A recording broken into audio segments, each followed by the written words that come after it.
গণঅভ্যুত্থানের ১ বছর পূর্তি হলো, সরকারেরও ১ বছর পূর্তি হলো।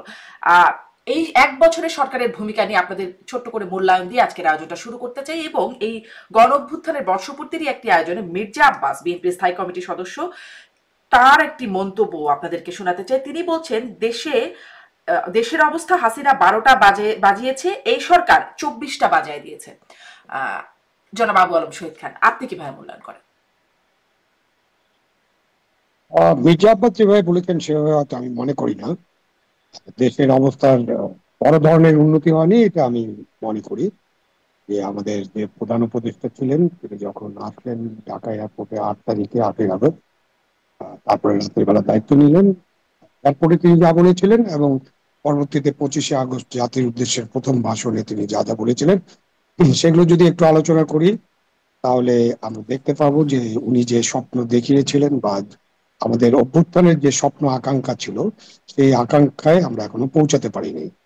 একেবারে সবকিছু কিছুই হয়নি এমনটা বলবো না, বাট অনেক কিছু করা সম্ভব ছিল, অনেক কিছু করার মতো ওনার ইচ্ছা ছিল, কিন্তু কোনো একটা কারণে, অজানা কারণে হতে পারে, বা তার সীমাবদ্ধতা, গোটা যে সরকারটা আছে তাদের যে সক্ষমতা কিংবা অক্ষমতা, যাই বলেন না কেন, এই কারণে আমরা যে প্রত্যাশা নিয়ে জাতি এই অভ্যুত্থানে যুক্ত হয়ে গেছিল, জনগণ গিয়েছিল, মানুষ রক্ত দিয়েছিল, সেই ইচ্ছাটা, সেই স্বপ্নটা, সেই আকাঙ্ক্ষাটা পূরণ হয়নি। উনি যেমনটা বলেছিলেন যে একটা বৈষম্যহীন, শোষণমুক্ত, কল্যাণমুখী, মুক্ত বাতাসের বাংলাদেশ উনি দেখতে চান। উনি বলেছিলেন যে উদার, গণতান্ত্রিক, অসাম্প্রদায়িক বাংলাদেশ দেখতে চান। এগুলো তো আমরা অনেক দিন ধরে দেখতে চাচ্ছি, এগুলো আমাদের স্বপ্ন, 54 বছরের স্বপ্ন, এটা মুক্তিযুদ্ধের স্বপ্ন এইরকমই কাছাকাছি ছিল। মাঝখানে একটা নতুন শব্দ যে মুক্ত বাতাসের বাংলাদেশ। আমরা মুক্ত বাতাসে আছি, এ ব্যাপারে কোনো সন্দেহ নেই। আমরা মুক্ত কণ্ঠে অনেকেই কথা বলছি, আবার অনেকেই নিপীড়নের শিকার হচ্ছেন, এসব চলছে, বাট কথা তো আমরা বলতে পারছি। সেই জন্যই বলতে পারি যে যে আকাঙ্ক্ষা, যে স্বপ্ন নিয়ে সামনে এগোনোর কথা ছিল সেখানে আমাদের অগ্রগতি খুব কম। আজকে মাহমুদুর রহমান মান্না একটা আলোচনায় ছিলেন। উনি, আমি তো মার্কিং করতে পারি না, মাহমুদুর রহমান মান্নার টিচার ডক্টর ইউনূস, উনি বলেন 100-র কাছাকাছি না পেলেও 30 তো পেয়েছে মনে করি। আমাদের দেশের 30 মানে আমাদের যে সিস্টেম তাতে 30-এ ফেল করে আর কি। তো ওই অর্থে বলা যায় যে এই ডক্টর ইউনূসের যে সরকার 1 বছরে তাদের রেকর্ডে তারা 30% যদি মার্ক ক্যারি করে থাকেন তাহলে এটা ফেল মার্কস। জি। এখন জি, সামনে মাহমুদুর একটা রহমান মান্না নির্বাচনের একশোতে কথা 30 আলোচনা দিলেন, হচ্ছে। আপনি কত দেবেন? আমি এরকম মার্কিং করি না, কারণ রাজনীতিতে বা এই যে রাষ্ট্র পরিচালনায় এরকম ভাবে মার্কিং করা যায় না। তবে মোটা দাগে আমি এটাকে বলি যে তাদের অক্ষমতা পরিষ্কার হয়েছে। তিনি যা যা বলেছিলেন সেই ধারে কাছে যেতে পারেন নাই। তিনি বলেছিলেন যে একটা পরিবারের মতো কাজ করবেন সবাইকে নিয়ে। আমি ইনক্লুশন দেখি না, বরঞ্চ আমি এক্সক্লুশন দেখছি প্রতিদিন। এক্সক্লুশন করার চেষ্টা হচ্ছে, এটা নিয়ে কাজ করছেন তারা।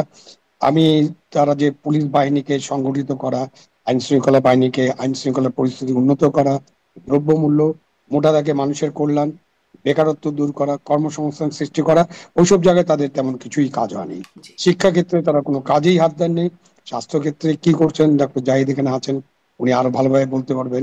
খুব একটা বড় কাজ হয়েছে এরকম না। আমরা এই পুরো সময়টা আমরা সংস্কার, বিচার আর মব নিয়েই ব্যস্ত আছি। জি। জি, সবকিছুর এই মধ্যে একটা সংস্কার মব। বিচার যেগুলো নিয়ে ব্যস্ত আছি সেগুলো আসলে কতটা হলো ডাক্তার জাহিদও নিশ্চয়ই বলবেন। ডাক্তার জাহিদ, আপনার মূল্যায়ন শুনতে চাই।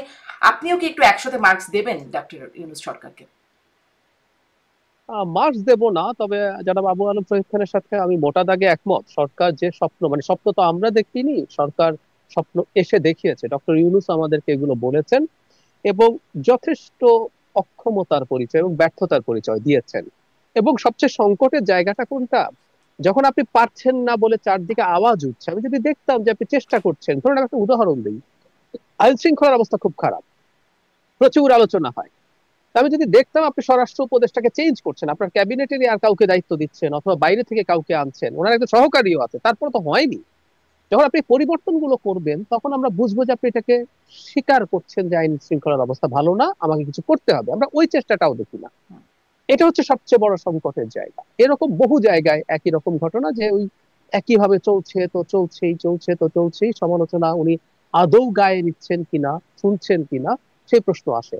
তো এসব জায়গায় কাজ হয়নি।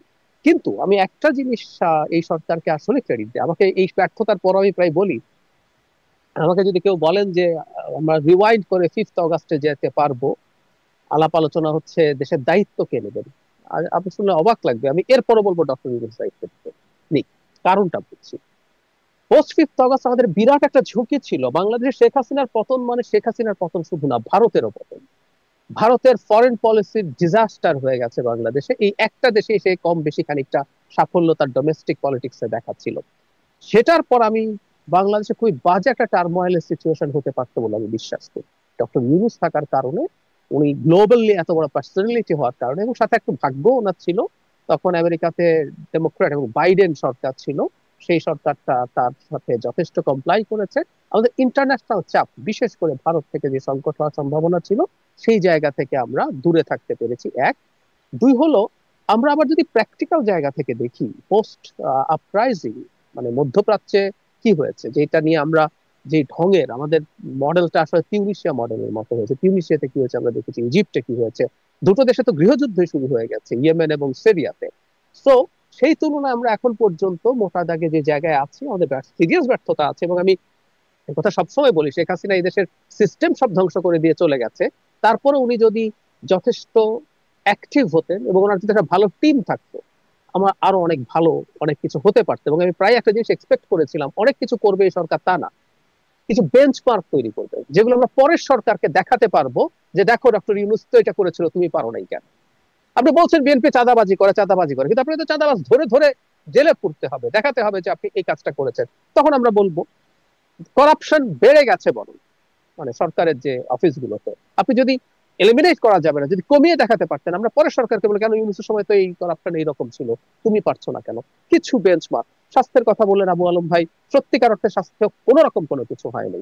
এই যে একটা বাজেট হলো, সেই বাজেট অন্তত বরাদ্দ নিয়ে আমরা এতদিন আলাপ করেছি যে শিক্ষা, স্বাস্থ্য এবং সামাজিক নিরাপত্তা জিডিপির পার্সেন্টেজে বরাদ্দ বাড়াতে হবে, নাথিং হ্যাপেন্ড।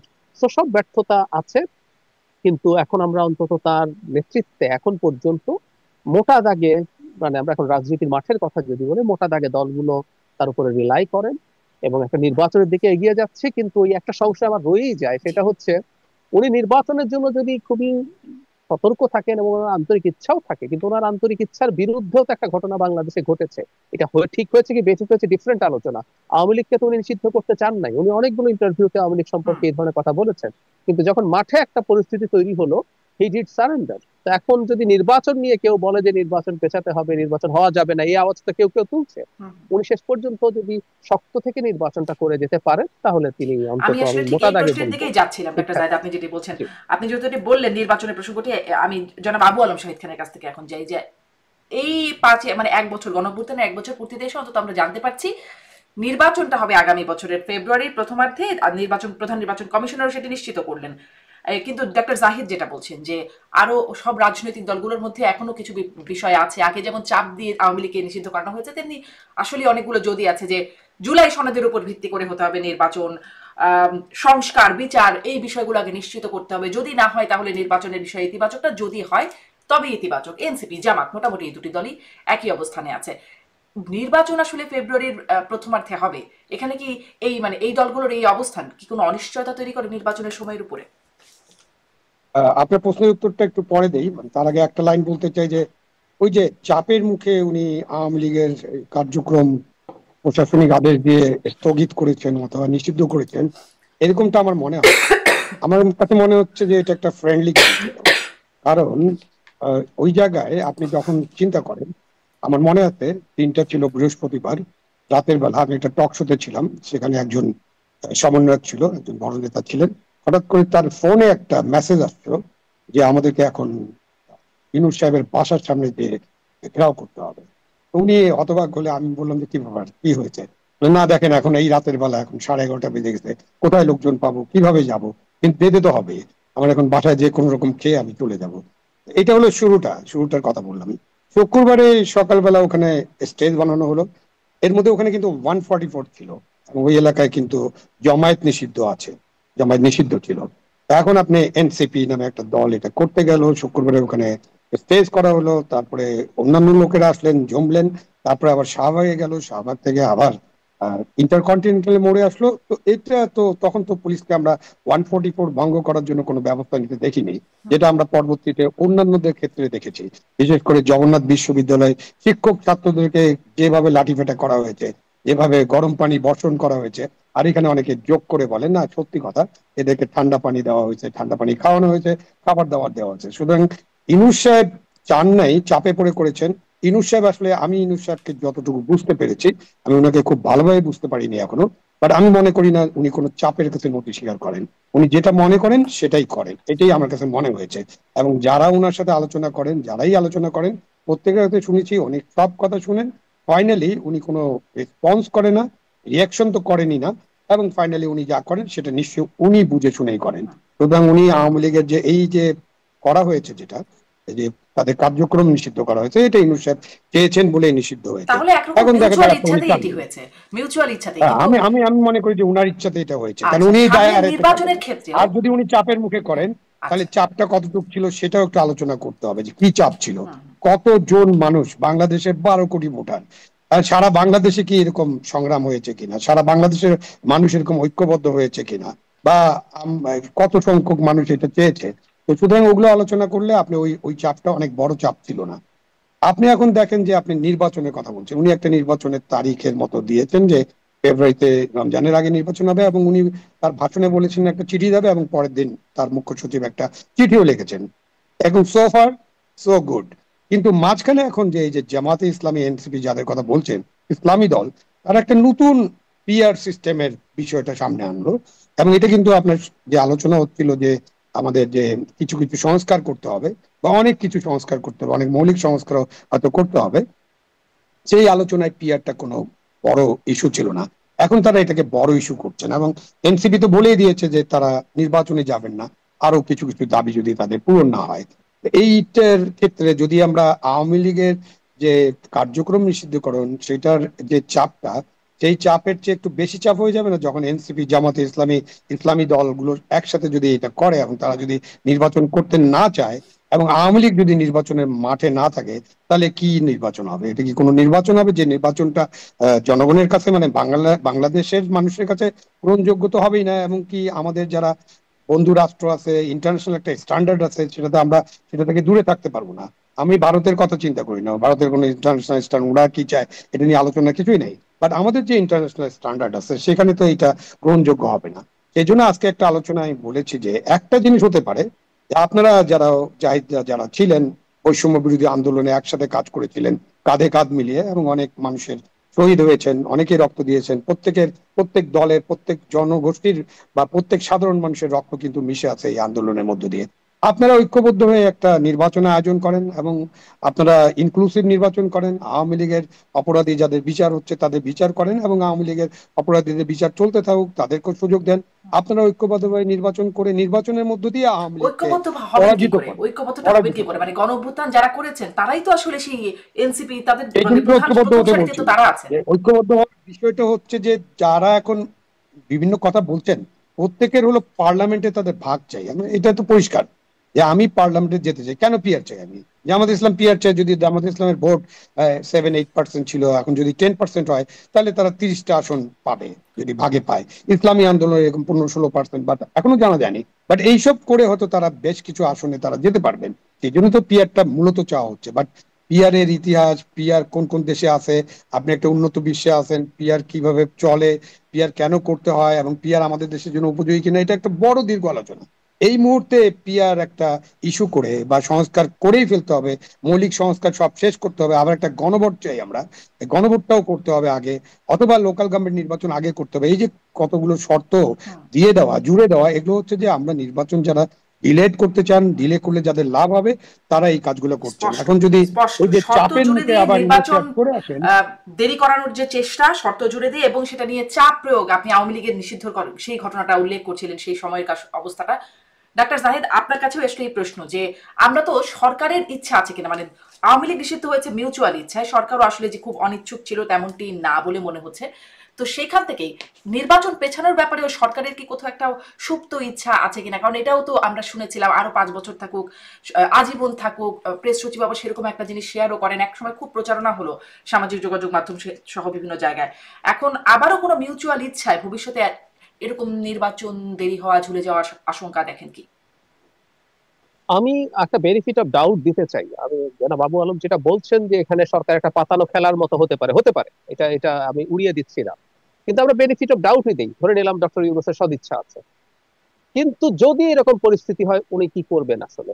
উনি তো কঠোরতা একবার দেখাতে পারেননি, অন্তত আমরা সেটার কথা হুম। যদি বলি, এবার উনি কেন পারবেন, কিভাবে পারবেন? আবারও আমি বেনিফিট অফ ডাউট ডক্টর ইউনূসকে দিচ্ছি, কিন্তু তার সরকারের মধ্যে কিছু মানুষজন আছেন, তার সরকারের অংশ এবং তার সরকারের বাইরে খুবই প্রভাবশালী কিছু মানুষ আছেন যারা নির্বাচনটা আসলে চায় না। শুধু তাই না, যে দুটো রাজনৈতিক দল নির্বাচন আসলে নানান রকম যদি কিন্তু যোগ করে, খুব জোর গলায় বলবো আমরা তো নির্বাচন চাই কিন্তু বলে তারা কিছু কথা বলবেন, এবং এর মধ্যে শুধুমাত্র সংস্কার বিচার না, আপনি খেয়াল করেছেন একটা উদ্ভট যুক্তি আনা হয়। আমি তাদের সাথে টকশোতে থাকতে আমি জিজ্ঞেস করেছি, আমি আজকে আপনার এখানেও বলি, নির্বাচন কমিশনের অধীনে, এই নির্বাচন কমিশনের অধীনে নির্বাচন করবে না। মানে খেয়াল করুন, আমরা শেখ হাসিনার সময় দীর্ঘ ফাইট করেছি কি নিয়ে? যে বাংলাদেশের নির্বাচন কমিশন কাগজে কলমে নানান ক্ষমতা কনস্টিটিউশনালি যদি থাকেও দিনের শেষে আসলে নির্বাচন যদি সরকার নিউট্রাল না থাকে হয় না। আমরা 91 রৌফ সরকারের যে নির্বাচন, রৌফ কমিশনের যে নির্বাচন, যারা অসাধারণ একটা নির্বাচন করেছে, সেই রৌফ কমিশন শেখ খালেদা জিয়ার অধীনে মাগুরার উপনির্বাচনে করাপশন ঠেকাতে পারে নাই, তো ইঞ্জিনিয়ারিং ঠেকাতে পারে নাই। তো আমরা আলাপ করছিলাম যে নির্বাচন কমিশন ইস্যু না, ইস্যু হচ্ছে আসলে সরকার। আমরা অবাক হয়ে গেলাম যে এই নির্বাচন কমিশনকে প্রধান করে তোলা হচ্ছে। তো এরকম নানান রকম ইস্যু আনা হচ্ছে, নিরাপত্তা, কোথাও একটু ঘটনা ঘটলে সেকেন্ড লাগে না লিখে দিচ্ছেন এই অবস্থায় কিভাবে নির্বাচন হুম। হবে। তো অনেকগুলো ঘটনা আছে, কোনো সন্দেহ নাই। কারণ এই দুইটা দল ডিফ্যাক্টো অনেক পাওয়ার তারা এনজয় করছে এখন। যাদেরকে আপনি মানে ফর্মালি দায়িত্বে দেখছেন তারা তো আছেই, যেমন এনসিপির দুইজনকে তো ডক্টর ইফতেখারুজ্জামান এবং টিআইবি সরাসরি এনসিপির মানুষই বলেন যে দুই উপদেষ্টা আছেন, এই মুহূর্তে ছাত্র উপদেষ্টা। তার বাইরে জামায়াতে ইসলামীর মারাত্মক প্রভাব আছে। আমরা আমাদের আশপাশের পরিচিত মানুষদের কাছ থেকে বিভিন্ন বদলি, পদোন্নতি, তারপরে বিভিন্ন জায়গায় পদায়ন, টেন্ডার, বিভিন্ন জায়গায় তাদের বিরাট প্রভাব আছে। এখন খেয়াল করে আমি একটু নর্মালি বলি, আমি একটু সহজ অঙ্ক দেখাই আপনাকে। কেউ কেউ বলেন এটা ফ্যাক্ট, বিএনপিরও প্রভাব আছে এই সরকারের উপরে, তারা বিভিন্ন ক্ষেত্রে প্রভাব রাখতে পারে। আমরা যদি ধরি তিন দলের মধ্যে সমান ভাবে আপনি ভাগ করে দিলেন প্রভাব, তিন দল 1/3 করে, নির্বাচন যখন হবে বিএনপির হাতেই 100 ভাগ চলে যাবে। তো বাকি 33% জামাত, 33% এনসিপি ছিল, ওইটা তো আর থাকছে না। মানে জামাত হুম। ইতিহাসে কোনোদিন দুজন মন্ত্রী তারা একবার পেয়েছিল, কিন্তু পুরো সরকারের উপরে এই পরিমাণ ইনফ্লুয়েন্স, কোথায় কে ভিসি হবে, কোথায় কার পদায়ন হবে, এমনকি পুলিশ সহ আমলাতন্ত্রের উপরে যে প্রভাব তার আছে, একটা সরকারে থাকার মতো প্রভাব, ওইটা হারাতে চাইবে না। তো একই কথা এনসিপির ক্ষেত্রে প্রযোজ্য। তো তারাও এটার সাথে অ্যালাইন্ড হতে পারে, সম্ভাবনা আছে। আর কিছু ব্যক্তি আছে যারা স্বতন্ত্র, দেশে দেশের বাইরে তাদের অসীম ক্ষমতা তারা এনজয় করছেন, তারা চাইলেই সরকারের অনেক পলিসি ডিসিশনকে তারা ইনফ্লুয়েন্স করতে পারেন। তো তাদের কাছে তো দেশ গোল্লায় যাক, কিছু আসে যায় না, তারা তো এই পাওয়ারটা এনজয় করছে না। সরকারেরও কিছু উপদেষ্টার কথা আমরা খানিকটা জানি যে তারা এই ক্ষমতায় থাকাটাকে দারুণ উপভোগ করছেন, তারাও একটা অংশ থাকতে চাইতে পারে। তো এই সম্ভাবনা নেই তা না, আছে। জি, তার মানে অনিশ্চয়তাটা কাটলোই না। আপনি বলছিলেন যে অনেকগুলো যদি কিন্তু লাগিয়ে দেওয়া হয়, তবে সেগুলো আমি আমরা একটা দেখি। কথা শারমিন বলে রাখি, আমি পরে আসবো। আমি মনে করি সবকিছুর পরও ফেব্রুয়ারিতে নির্বাচন আসলে হবে, হতে হবে কেন আমি পরে বলবো। আচ্ছা, ফেব্রুয়ারিতে নির্বাচন উপায় নেই। হতে হবে। আর আমার মনে হয় একটু করে বলেই দেন, কারণ পরের প্রশ্নটা আমি এটা নিয়েই করব। কেন হতে হবে আচ্ছা, ফেব্রুয়ারিতে নির্বাচন? আচ্ছা, আমি এটাকে একটা একটা থিওরিটিক্যালি একটু যদি অ্যানালাইজ করি, আমাদের একজন অর্থনীতিবিদ আছেন, ডক্টর মুস্তাক খান, সোয়াসের প্রফেসর। তিনি এই ইস্যুতে না, তিনি একটা ইস্যুতে ওনার পিএইচডি থিসিসের একটা মূল ভিত্তি ছিল যে একটা স্টেটে কোন সিস্টেম, কোন আইন, কোন কিছু কখন কাজ করে। উনি সাউথ কোরিয়া আর পাকিস্তান 60s তুলনা করে দেখাচ্ছিলেন কোন একটা জিনিস আসলে দিনের শেষে যদি কোনো দেশ কার্যকর হবে না যদি ওখানকার পাওয়ার সেন্টার গুলো, পাওয়ারের এলিটরা অ্যাগ্রি না করে। এজন্য সাউথ কোরিয়া আর পাকিস্তান একই রকম পলিসি নেওয়া সত্ত্বেও সাউথ কোরিয়া কোথায় চলে গেছে পাকিস্তান যেতে পারেনি, কারণ পাকিস্তানের পাওয়ার সেন্টার গুলোর মধ্যে এই ব্যাপারে তাদের আন্ডারস্ট্যান্ডিং হয় নাই। এরকম একটা বেসিক, খুব ডিটেলে যাচ্ছি না। এবং এই আর্গুমেন্টেই উনি বলেন এবং আমি অ্যাগ্রি করি, এই যে সংস্কার আমরা চাপিয়ে দেওয়ার কথা বলছি, এই সংস্কার করে ফেলবো যতদিন পর্যন্ত আমাদের সোসাইটিতে থাকা, পলিটিক্যাল অ্যারেনায় থাকা পাওয়ার সেন্টার গুলো, সংস্কারগুলোকে যতটুকু এগ্রি করবে আসলে ততটুকুই হবে, এর বেশি আসলে সংস্কার আপনি চেপে পারবেন না। এটাকে সরিয়ে রেখে আমি ওনার এই তত্ত্বটাকে ইলেকশনের কাজে লাগাতে চাই। আমাদের দেশে ইলেকশন চায় নাকি, আমরা এইভাবে যদি বলি ফেব্রুয়ারি বা ডিসেম্বরে, সরকারকে অ্যাজ এ হোল না ধরলেও ধরে নিলাম তর্কের খাতিরে, জামায়াত, আমরা তর্কের খাতিরে জামায়াত, এনসিপি, কিছু ব্যক্তি, দু একটা বিদেশি শক্তি নির্বাচন না চাওয়ার ব্যাপারে সমর্থন করতে পারে। চায় কারা? দেশের সবচেয়ে বড় রাজনৈতিক শক্তি বিএনপি। আওয়ামী লীগের কর্মকাণ্ড নিষিদ্ধ, কিন্তু আওয়ামী লীগের 20% ভোট এখনো দেশে আছে। আওয়ামী লীগ নিজে নির্বাচন চায়, কারণ তারা ডক্টর ইউনূসের সরকারের সাথে কমপ্লাই করতে পারছে না। তারা ভবিষ্যতে, সত্য হবে কিনা জানি না, তারা মনে করছে ভালো হবে। দেশের সেনাবাহিনী নির্বাচন চায়, সেনা প্রধান প্রকাশ্যে নির্বাচনের কথা বলেছেন। বিরাট একটা পাওয়ার সেন্টার। টেকনিক্যালি সেনাবাহিনী সরকারের পার্ট, কিন্তু এই মুহূর্তে সেনাবাহিনীর একটা ডিফারেন্ট সত্তাও আছে। দেশের বিজনেস পিপল, দেশের ব্যবসা বাণিজ্যের অবস্থা কিন্তু প্রচন্ড খারাপ। আমি বিশাল বড় ব্যবসায়ীর সাথে কথা বলে দেখেছি, এবং একেবারে প্রান্তিক ব্যবসায়ীর সাথে কথা বলে দেখেছি, পাড়ায় যিনি মুদি দোকান চালান, আমি দেখেছি প্রত্যেকের ব্যবসার অবস্থা খারাপ। অর্থনীতির জিডিপি গ্রোথ এখন 3-এর নিচে নেমে গেছে, কারোই অবস্থা ভালো না। তারা সবাই অ্যাজ আর্লি অ্যাজ পসিবল নির্বাচন চাইছে। আমি আপনাকে একটা এক্সপিরিয়েন্স শেয়ার করি। ফেব্রুয়ারি নির্বাচনের ডেট দেওয়া নিয়ে যখন আমি একটু সন্তোষ প্রকাশ করে আমার ব্যক্তিগত চ্যানেলে একটা ভিডিও করেছি, একজন খুব বড় ব্যবসায়ী নেতা আমাকে বলছেন, আপনি ডিসেম্বর কেন বলছেন না? তো ব্যবসায়ীরা একটা বিরাট পাওয়ার সেন্টার, তারা এটার দিকে চলে গেছে।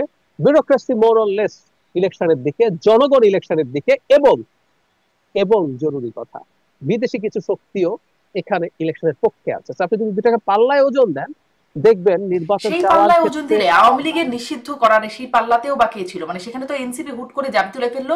আসলো কোথা থেকে বিষয়টা? আব্দুল হামিদ চলে গেল দেশের বাইরে সেই মুহূর্তে চিকিৎসার জন্য, মানে রব উঠলো, তিনি পালিয়ে গেছেন, তাকে পালাতে দেওয়া হয়েছে, তারপরে শুরু হয়ে গেল হুট করে আওয়ামী লীগ নিষিদ্ধ করে দেওয়া হোক। তার আগে কিন্তু সেই দাবিটা যে মাঠে খুব জোরালো ভাবে ছিল, বিএনপি বলেছে, তবে এটা বিরোধিতা ছিল না, না পারবেন, এটা বিরোধিতা খুব বেশি ছিল না। আমি এটা নিজে ইয়ে করতে দেখেছি, এটা বিরোধিতা, এটা কথা মানি আমরা। Logical illogical is a different debate. এক বছরও যায় নাই, এই দলটা যা করে গেছে, বিরোধিতা হয়নি। আমি ইলেকশনের ক্ষেত্রে বলছি, যারা চাইছে আর যারা চাইছে না, ওজন যদি পাল্লায় দেন, চাওয়ার পক্ষে পাওয়ার ব্যালেন্স মারাত্মক। কিন্তু এখন সরকার যদি কারো কথা মেনে নেয়, কারো চাপে কাবু হয়ে যায়, অন্য চাপে কাবু হতে না চায়, সরকার কি সেটা পারবে না? সরকার কি না, সরকার একটা টাইম বম আছে বলে আমি মনে করি। সেটা হচ্ছে ইকোনমি যেদিকে যাচ্ছে, সরকার যদি ইলেকশন আনসার্টেন হয়ে যায়, যদি জানা যায় যে ইলেকশন হচ্ছে না ফেব্রুয়ারিতে, এখানে আমি নোজ ডাইভ দেবো। ইকোনমি অলরেডি যথেষ্ট খারাপ, নোজ ডাইভ দেবো, এবং মানুষ রাস্তায় নেমে আসবে। একটা কথা মনে রাখবেন, মানুষ তো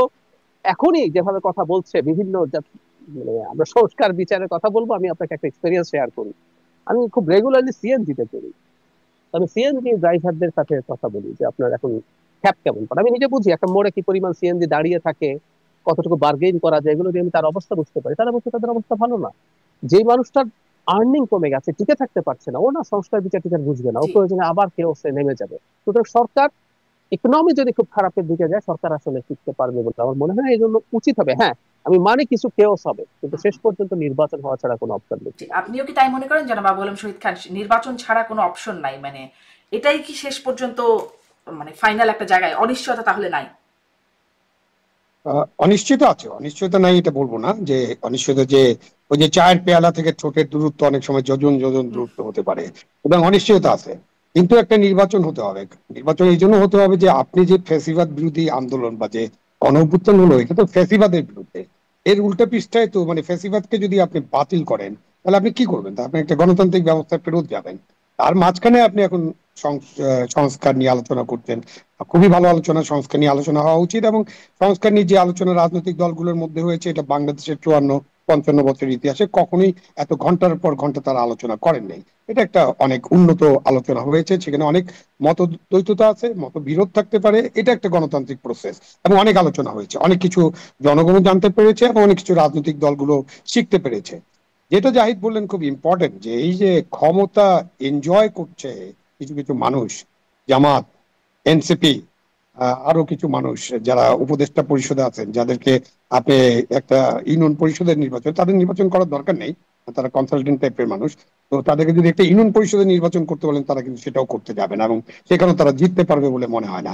এই যে মানুষগুলো আছে, এবং এই যে প্রোটোকল, এই সুযোগ সুবিধা, এত তাদের মানে তাদের কাছে মানুষ যে যাচ্ছে, তাদেরকে এত গুরুত্ব দিচ্ছে, এই যে একটা মানে মোহ, যে চেয়ারের মোহ, এই চেয়ারের মোহটাই তো বাংলাদেশের সবচেয়ে বড় সমস্যা। এটা দলীয় সরকারের সমস্যা একটাই। আপনার স্বৈরাচারী সরকার, সামরিক সরকার যদি আসে, বলে যে আমি তো আসলাম, আপনারা পারলেন না দেখে আমি আসলাম, আমি খুব শীঘ্রই একটা নির্বাচন দিয়ে চলে যাব। তারপরে কিন্তু ওই যে আইয়ুব খান ছিল প্রায় 10 বছর, ডিকেড অফ ডেভেলপমেন্ট করতে হয়েছে। জিয়াউর রহমান সাহেব প্রায় 5 বছর 7 বছর ছিলেন, তারপরে এরশাদ সাহেব এসে 8 বছর ছিলেন। মানে কেউ যেতে চায় না ক্ষমতা থেকে যেতে, এবং দলীয় সরকারগুলো তো যেতেই চায় না, সেটা আমরা দেখলাম। তারা যেন তেন প্রকারণে নির্বাচন টির্বাচন সমস্ত ব্যবস্থা নষ্ট করে আমাকে ক্ষমতায় থাকতে হবে।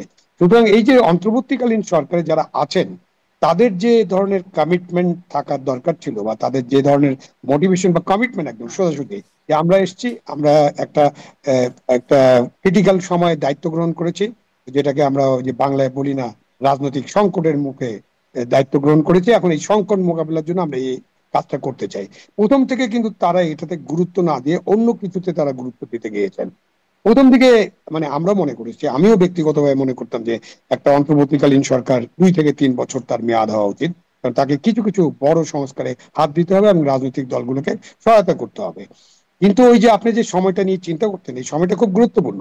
সেই সময়ের মধ্যে যদি আপনি দেশের অর্থনৈতিক অবস্থার কোনো উন্নতি করতে না পারেন, আপনি দেশের আইন শৃঙ্খলা ব্যবস্থা যেগুলো নিয়মিত কাজ, সেগুলোর যদি কোনো উন্নতি করতে না পারেন, আপনি যদি বেকার সমস্যার সমাধানটা করতে না পারেন, আরো লক্ষ লক্ষ মানুষ বেকার হবে। এখন অলরেডি 40 লক্ষের কাছাকাছি মানুষ নতুন করে বেকার হয়েছে।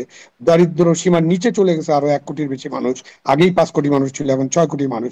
যাই যেটা বললেন যে একজন মুটে মজুর চাষি বা একজন শ্রমিক, একজন ট্যাক্সি আলা, তো তার তো একটু বেশি ইনকাম, একটা ক্ষুদ্র ব্যবসায়ী তার একটু বেশি ইনকাম, কিন্তু সেখানেও কিন্তু হানা পড়ে গেছে। সেখানেও বাংলাদেশের যে আর্থিক সংকটটা, সেই সংকটে কিন্তু মধ্যবিত্ত, নিম্নবিত্ত এবং দরিদ্র মানুষরা এখন একেবারে খুব নাবিশ্বাসের অবস্থা। তো সেটা যদি কন্টিনিউ করতে থাকে, তাহলে কিন্তু নির্বাচন না দিলে পরে যেটা হবে যে সরকারের প্রতি জনগণের আস্থা থাকবে না, এবং এই সরকারকে বিদায় নিতে হবে একটা গণবিক্ষোভের মুখে। তো সেই রিস্কটা কেন ডক্টর ইউনূস সাহেব নেবেন? ডক্টর ইউনূস সাহেব ব্যক্তিগতভাবে এটা নেওয়ার কথা না। তার ক্যাবিনেটের, তার উপদেষ্টা পরিষদের কেউ কেউ চাইতে পারেন, যারা ভবিষ্যতে যাদের কোনো, যাদের নামও মানুষ মনে রাখবে না।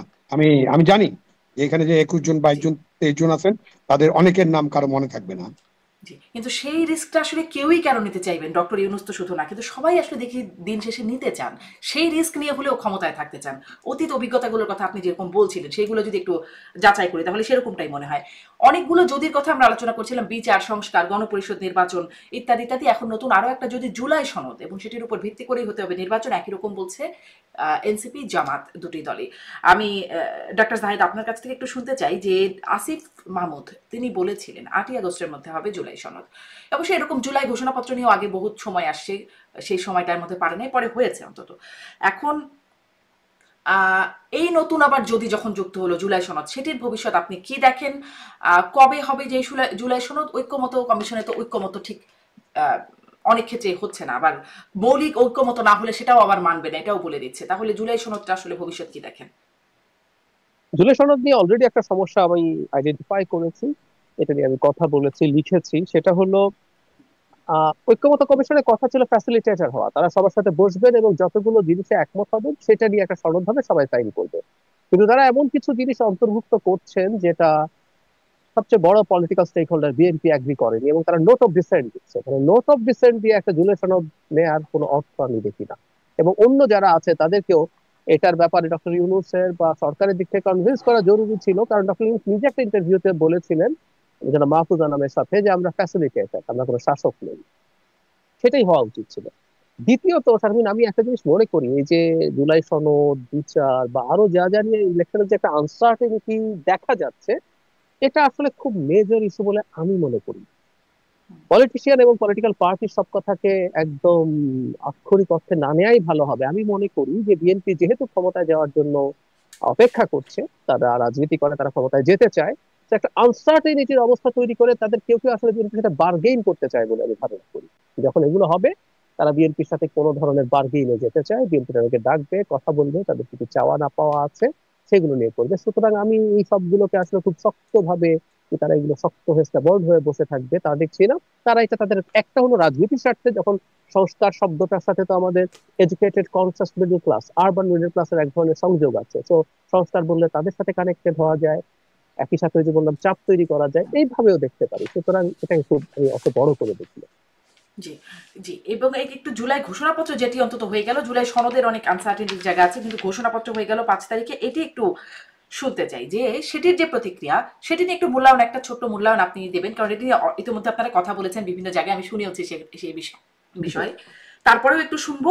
এবং এই প্রশ্নটা করতে চাই যে ঘোষণাপত্রের পরে যেটি দেখলাম, জামাত বলল তারা হতাশ, এনসিপি অখুশি, বৈষম্য বিরোধী ছাত্র আন্দোলন একটা প্রেস বিজ্ঞপ্তি দিয়ে জানালো যে মানে গণ অভ্যুত্থানপন্থী জনতার আকাঙ্ক্ষা পুরোপুরি উপেক্ষিত হয়েছে, ইতিহাস বিকৃতির অভিযোগ উঠেছে। বিশ্লেষকরা বলছেন এক পেশে এসে তারাও ইতিহাস বিকৃতির নানা কথা বলছেন। কিন্তু জুলাই ঘোষণাপত্রের যে সবশেষ পয়েন্ট 28 নম্বর পয়েন্টে বলা হচ্ছে 5ই আগস্ট 2024 সালে গণ অভ্যুত্থানে বিজয়ী বাংলাদেশের জনগণের আকাঙ্ক্ষার প্রতিফলন হিসেবে এই ঘোষণাপত্র প্রণয়ন করা হলো। মানে যারা আলোচনায় ছিলেন একসাথে, এই রাজনৈতিক দলগুলোরই আকাঙ্ক্ষার প্রতিফলন ঘটলো না, পুরো বাংলাদেশের জনগণের আকাঙ্ক্ষার প্রতিফলন হলো এই জুলাই ঘোষণাপত্র। ডক্টর সাহিদ, এগুলো আসলে আমরা লিখি এবং এগুলো আমরা এভাবেই বলি। যেমন ধরুন আমাদের স্বাধীনতার ঘোষণাপত্র, আমরা রাষ্ট্র গঠন করতে চাই। বাংলাদেশের 70 সালের যে নির্বাচন, যখন নৌকায় কলা গাছ দাঁড়ালেও ভোট দিয়ে দেয় বলে বলা হয়েছে, সত্যি তাই ছিল।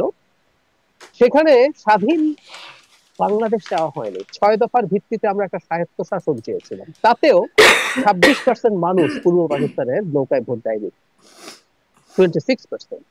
শেখ মুজিবুর রহমানের নেতৃত্বে নৌকা 74% পপুলার ভোট পেয়েছিল, পূর্ব পাকিস্তানের কথা বলছি। তো আমরা যখন আবার ঘোষণাপত্র বলতে যাই, আমরা কিন্তু সব মানুষের কথাই বলি এটাই নিয়ে। এবং ওই সময়েও বাংলাদেশের বেশ কিছু রাজনৈতিক দল, চীনপন্থী কমিউনিস্টরা তো আছে, জামায়াতে ইসলামী আছে, যারা বাংলাদেশের স্বাধীনতা চায়নি, তো একমত হয়নি। কিন্তু আমরা যেহেতু আসলে যেটা দাঁড়ায়, আমরা যখন করি এভাবেই বলি। এখন রাজনৈতিক দলগুলোর মধ্যে আপনি যদি সংখ্যায় বলেন, আমি যদি আলোচনা আনি সংখ্যায় বা তারা জনসংখ্যার কত পার্সেন্টকে রিপ্রেজেন্ট করছে, সেটা খুবই ছোট। এখন ডিবেটের ব্যাপারে বলছি, আসলে যেটা হয়, এই ডিবেটটা হওয়ারই কথা ছিল। এবং আমি এই কারণেই মনে করি ঘোষণাপত্রটা এত ডিটেইল করাই হয়তো ভুল হয়েছে। সরকার ভেবেছে যত ডিটেইল করবো সবার সবকিছু ঢোকাবো, কিন্তু দিনের শেষে সবার সবকিছু ঢুকবে না। তো কার কাছে কোনটার গুরুত্ব কতটুকু, কেউ একজন ধরুন 18 সালে কোটা মুভমেন্টে ছিল, সেই ওইটা থাকার কারণে তার আবেগ আছে, তিনি চাইবেন এই কোটা মুভমেন্ট ওখানে থাকুক, নিরাপদ সড়ক থাকুক, শাপলা থাকুক, বিডিআর হত্যাকাণ্ড থাকুক। এগুলো সব ঢোকানোর পরও দেখবেন কারো না কারো আরো কোনো একটা মোদী বিরোধী আন্দোলন, এটার কথাও এসছে, সেটাও থাকতে হবে।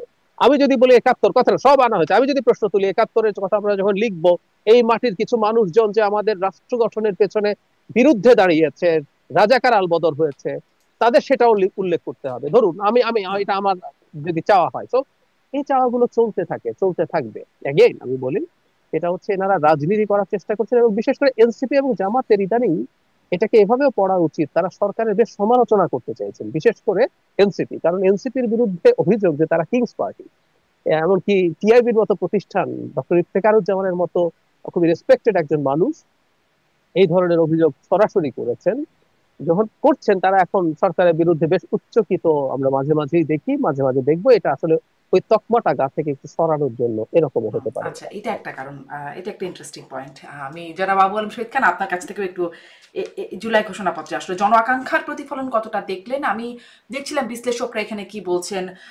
আমি দেখছিলাম যে মহিউদ্দিন আহমেদ, লেখক গবেষক, তিনি বলছেন যত দোষ নন্দঘোষ এর মতো আওয়ামী লীগকে এখানে মানে নন্দঘোষের মতো দোষ দেওয়া হয়েছে। ডেভিড বার্গম্যান বেশ বড় একটা লেখা লিখেছেন ফেসবুকে, তিনি বলছেন যে এটি দীর্ঘদিন আওয়ামী লীগ বিরোধী ও সমালোচকদের লেখা রাজনৈতিক বক্তব্য বলে মনে হচ্ছে। এবং সাথে তিনি বলছেন 71 সালের যুদ্ধ নিয়ে আওয়ামী লীগ যে রাজনৈতিক পক্ষপাতমূলক ইতিহাস ব্যবহার করেছিল, তার চেয়ে বেশি রাজনৈতিক পক্ষপাতমূলক আরেকটি বর্ণনাকে প্রতিষ্ঠা করেছে। এই বক্তব্যগুলোকে আপনি কিভাবে দেখেন? এই বক্তব্যগুলো তো মোটামুটি ঠিক আছে, কেন যে সনদটা তৈরি হয়েছে সেই সনদ তো অপূর্ণ এবং অনেকটা হপ স্টেপ জাম্পের মতো, মানে কোনো জায়গায় একটু টাচ করলাম তারপর লাফ দিয়ে আরেক জায়গায় চলে গেলাম, এরকম আছে। আপনি ধরেন যে এই পুরা সনদে তো আমাদের কোনো জাতীয় নেতার নাম আসেনি, ডক্টর ইউনূস ছিল না। তার মানে আপনি সনদ 15ই আগস্ট শেখ আসেনি, হাসিনার নাম 15ই আসছে না, না। ওটা জাতীয় নেতা আছে নাই, হপ স্টেপ জাম্প বললাম, 15 আগস্ট আসা উচিত ছিল, আসেনি। মানে ইতিহাসটাও আপনি ঠিক মতো লিখলেন না।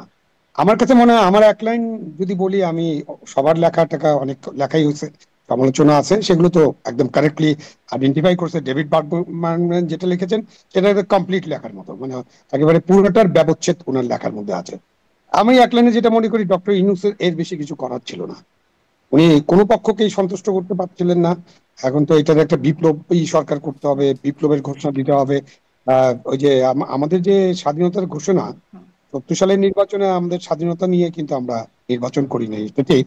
কিন্তু আমাদের উপর যখন অন্যায় যুদ্ধ চাপিয়ে দেওয়া হলো, তখন কিন্তু আমরা ওই ঘোষণাটাকে তৈরি করছি আমাদের প্রবাসী বাংলাদেশ সরকার বা মুজিবনগর সরকার, বা আমাদের প্রথম বাংলাদেশ সরকারটা গঠন করার পটভূমি হিসাবে। সেই জন্য ওই জায়গাটাতে আমরা পরিষ্কারভাবে লিখেছি যে কি কি ঘটনার মধ্য দিয়ে আমরা অতিক্রম করেছি, এবং এখন কেন আমরা একটা স্বাধীন বাংলাদেশের কথা চিন্তা করছি। এবং ওই যে ওই ঘোষণার কিন্তু কমন পয়েন্ট হয়েছে যেহেতু এবং সেহেতু, এগুলো মোটামুটি কপি করা হয়েছে। বাট সাদামাটা ভাবে জুলাই সনদ, এটার কোনো মানে এই ঘোষণা, সনদ তো না, ঘোষণা, এই ঘোষণা আমার কাছে কোনো তেমন কোনো মূল্য বহন করে না। কিন্তু আপনি একটা বলছেন ডক্টর ইউনূস মানে নর্মাল দলিল হয়ে গেছে, আর কিছু কোনো দলিল করারও নেই, ছিল না, কিন্তু এটা এক ধরনের বয়ান। আমি একটু এই প্রশ্নটা করতে চাই যে ইতিহাস সেটা এক একজনের ভার্সন, জামাত ইসলামের কাছে একরকম, বিএনপির কাছে একরকম, ইতিহাসের ভার্সনটা এক একজনের কাছে এক এক রকম। তো এত মানে পেছনের ইতিহাস থেকে শুরু করবার দরকারই কি ছিল? উপনিবেশ বিরোধী, তারপরে 71, তারপরে এরকম করে মানে এত পেছন থেকে, এটা জুলাই ঘোষণাপত্র, জুলাইয়ের প্রেক্ষাপট, মানে এত পেছন থেকে আসবার কি দরকার ছিল? না, আপনি 15-16 বছর রাখলেও পারতেন, এটা আপনি ঠিকই বলেছেন। বাট আমরা তো 47-এ যেতে চাই। আমরা তো মনে করি 47 না হলে 71 হতো না। অনেকে মনে করেন, অনেকে কনভিন্স। আপনি 71-কে স্যান্ডউইচের মধ্যে ফেলানোর জন্য, 71-এর যে মহান মুক্তিযুদ্ধ, 71 যে একটা ইতিহাস, এবং সেই ইতিহাসের যার পুনরাবৃত্তি হবে না, নতুন করে বাংলাদেশ স্বাধীনও হবে না, এই যে স্বাধীনতা, এই স্বাধীনতাটাকে আপনি স্যান্ডউইচের মধ্যে ফেলানোর জন্য আপনি ওই 48 এবং 24-কে ঢুকাতে চান। এই যে নানানমুখী চাপ, নানানমুখী কথাবার্তা, এবং ওই যে একটা জিনিস যেটা বলেছেন যে যারা এটার তৈরি করেছে তাদের মধ্যে যা আছে, যেমন ধরেন 111-এর কথাই আমরা বলি, মানে আমি সব জায়গায় আলোচনা করতে পারি, বাট এটা দিয়ে তো আপনার পুরো অনুষ্ঠান শেষ হয়ে যাবে যদি আমরা এক একটা প্যারাগ্রাফ নিয়ে আলোচনা করি। আপনি 111-এর কথা যেটা বলা হয়েছে যে 111 একটা ষড়যন্ত্র ছিল, আমি খুব পোলাইটলি এবং খুবই হাম্বলি জিজ্ঞাসা করতে চাই, যখন 111 হয়েছিল তখন ডক্টর ইউনূসের কি রোল ছিল? আমরা তো শুনেছি যে উনাকেই অফার করা হয়েছিল দায়িত্ব নেওয়ার জন্য। উনি নাকি ফোন করে ফখরুদ্দিন সাহেবকে দায়িত্ব নিতে বলেছিলেন। উনি তখন একটা রাজনৈতিক দলের ঘোষণা করেছিলেন, কিন্তু 111-এর সাথে পুরোপুরি উনি সম্পর্কিত ছিলেন। তো ওইটা ষড়যন্ত্র বললে তো ডক্টর ইউনূস নিজেই নিজের সাইন করা একটা ডকুমেন্টে বলছেন যে ওই ষড়যন্ত্রের সাথে উনি যুক্ত ছিলেন, মানে উনি ওটা লেখেন নাই। বাট 111 নিয়ে যখন আপনি এই কথাগুলো বলেন, তো তার যে তিনি তখন কি করেছিলেন এটা তার মনে রাখতে হবে। হয়তো উনি ঠিক মতো পড়েও দেখেন নাই কারা কারা লিখে দিয়েছে, সাইন জি, করেছে। ওই যে আমি কি এই আপনারা প্রশ্নটা একটু একটা কথা খুবই বলেন আমার না, জানতে ইচ্ছে করে। সাংবাদিকরা বলেন যে হ্যাঁ, ওই কারা জানি লিখে দেয়, আমলারা, সব আমলারা ঠিকঠাক করে দেয়, তারপরে আমাদের এই যে মন্ত্রী, প্রধানমন্ত্রী, প্রধান উপদেষ্টা, তারা নাকি শুধু ওই সিগনেচার করে। এই যে মাফিয়া আমলাতন্ত্র বা যারা লিখছে, সেই মাফিয়ারা নিশ্চয়ই তাদের মতো করে লিখেছে, এবং ওটা ঠিক মতো তুমি হয়তো পড়তে পারেন নাই, বা তাকে তার আশেপাশে যারা আছে তারাও তাকে বুঝাতে পারেনি। তো অনেক বিষয় আছে যে বিষয়গুলো নিয়ে অনেক আলোচনা হতে পারে। জি। আমার কাছে এই যে আপনার ঘোষণা দেওয়ার স্টাইল, উনি তো 8টা বিষয়ে একটা ভাষণ দিলেন, উনার এই লক্ষ লক্ষ লোক সমাবেত করে ওইখানে কেন ঘোষণা দিতে হবে? মানে সবকিছু মিলে এটা একটা কি, এটা একটা পলিটিক্যাল রিটোরিকের মতো মনে হয়েছে, জি, বাট এটাও পূর্ণাঙ্গ একটা আমার রিটোরিক কয়েকটা হয়নি। প্রশ্ন আপনার কথা থেকে জন্মেছে, কিন্তু ছোট্ট করে আপনার কাছে ডাক্তার জাহিদ এটা একটু, যে কারা আসলে এটা লিখে দিলেন, এটা লিখলেন কে বা কারা, সেটা কি জানবার সুযোগ হয়েছে? আমি হ্যাঁ, কিছুটা মানে ঠিক আমলারা লেখেননি, এটা সরকারের উপদেষ্টা, তারপরে প্রেস টিম, এনারা মিলে সম্ভবত এটা লিখেছেন। এটা আমলারা লেখেননি, আচ্ছা, শিওর। সরকারের উপদেষ্টাদের মধ্যে কারা কারা ছিলেন জানেন? না, আমি জানি না। উপদেষ্টা এবং প্রেস টিম সবকিছু মিলে, মানে এটা প্রেসিং। মানে সরকারের যারা পরে এসছে, মানে হ্যাঁ, চাকরি করা লোকজন, মানে যারা আগে থেকে আমলা ছিলেন তারা না। আচ্ছা, আচ্ছা, যাই হোক, এটা আমার জানবার ইচ্ছা ছিল, হয়তো সামনে যদি জানার আরো স্পষ্ট সুযোগ হয়।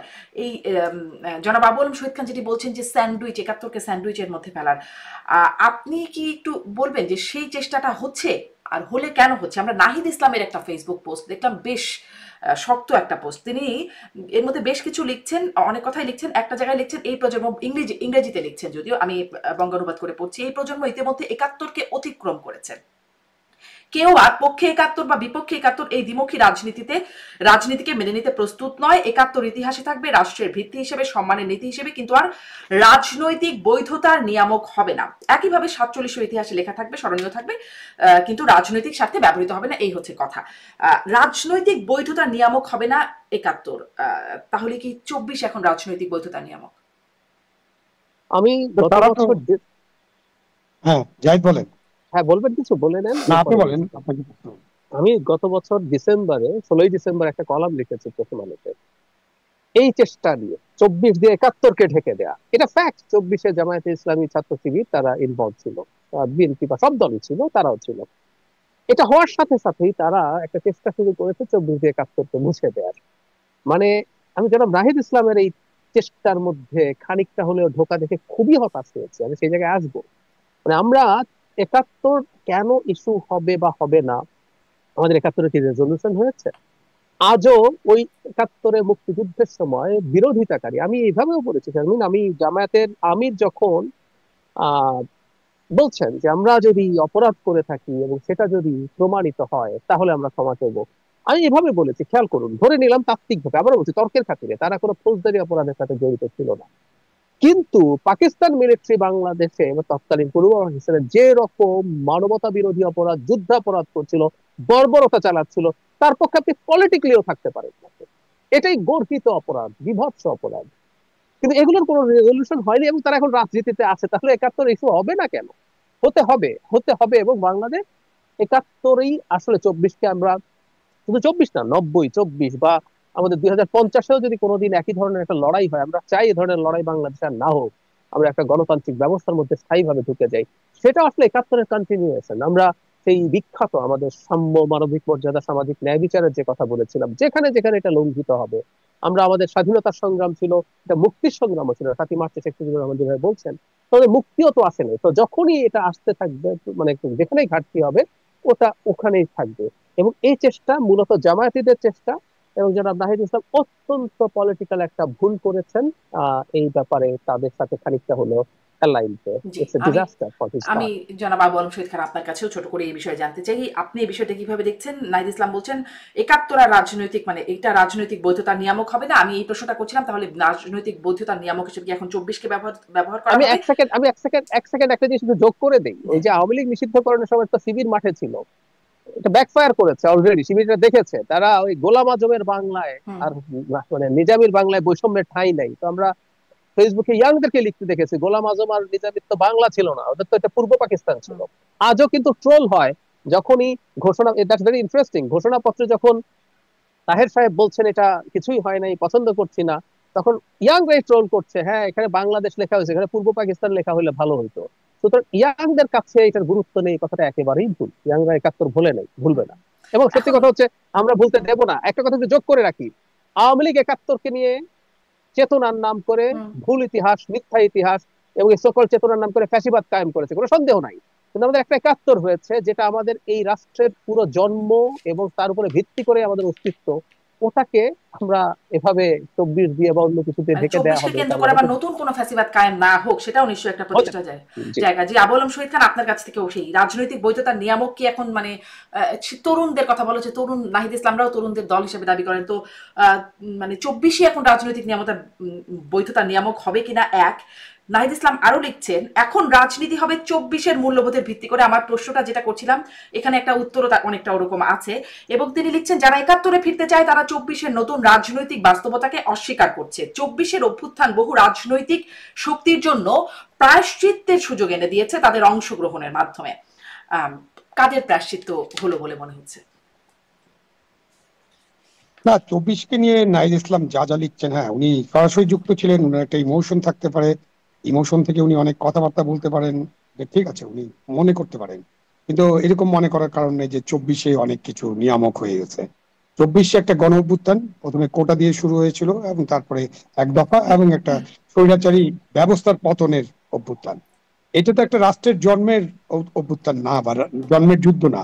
71 আমাদের মহান মুক্তিযুদ্ধ, আমাদের 30 লক্ষ শহীদের রক্ত, আমাদের 2 লক্ষ মা বোনের সম্ভ্রমের ব্যাপার আছে জড়িয়ে, এবং আমরা যে মুক্তিযুদ্ধ করেছি তার মধ্য দিয়ে বাংলাদেশের জন্ম হয়েছে। এই বাংলাদেশের জন্মের ইতিহাস তো আপনি মুছে ফেলতে পারবেন না। এটা অনেক অনেক অনেক ভাবেই এগুলো করেছে। এটা আবার ডক্টর ইউনূসের কাছে আমার ফেরত দিতে হয়।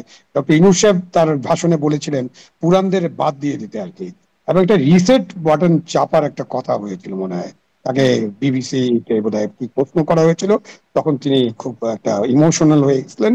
সম্ভবত এরকম ইমোশনাল আমাদের রাজনৈতিক নেতারা হন। ওই যে নাতিপুতির কথাটা আসছিল, এই যে রাজনীতিতে আপনি ওই যে যখন শপথ নেন আপনি কোনো ইমোশনাল হবেন না, আপনি ওই যে ক্ষোভ দুঃখ বেদনা আপনার থাকবে না, আপনি একটা নৈর্ব্যক্তিক ভাবে সিদ্ধান্ত নেবেন, নিরপেক্ষ ভাবে সিদ্ধান্ত নেবেন, এটা হয় না। তখন উনি রিসেট বাটন চেপে দিলেন।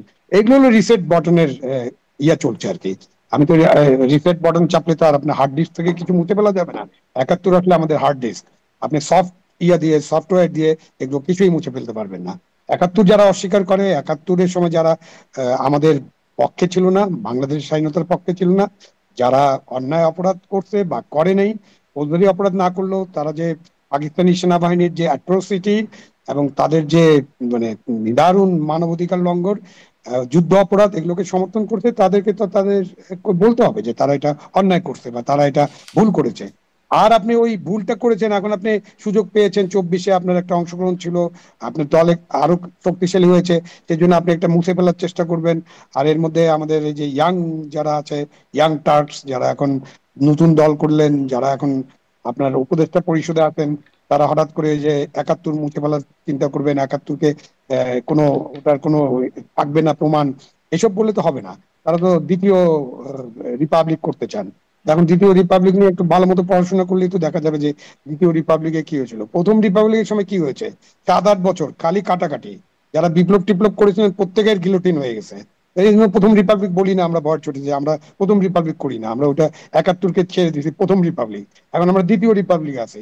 তারপরে দ্বিতীয় রিপাবলিকে 1 বছরের মধ্যে আপনি নেপোলিয়নের লোককে আপনি লুই নেপোলিয়ন তাকে আপনারা রাষ্ট্রপতি নির্বাচন করেছেন তারা, এবং 51-তে যে উনি 2-3 বছরের মধ্যে রাষ্ট্র ক্ষমতা দখল করলেন এবং তারপরে উনি সম্রাট হয়ে গেলেন। 70 সাল পর্যন্ত এটা চলেছে।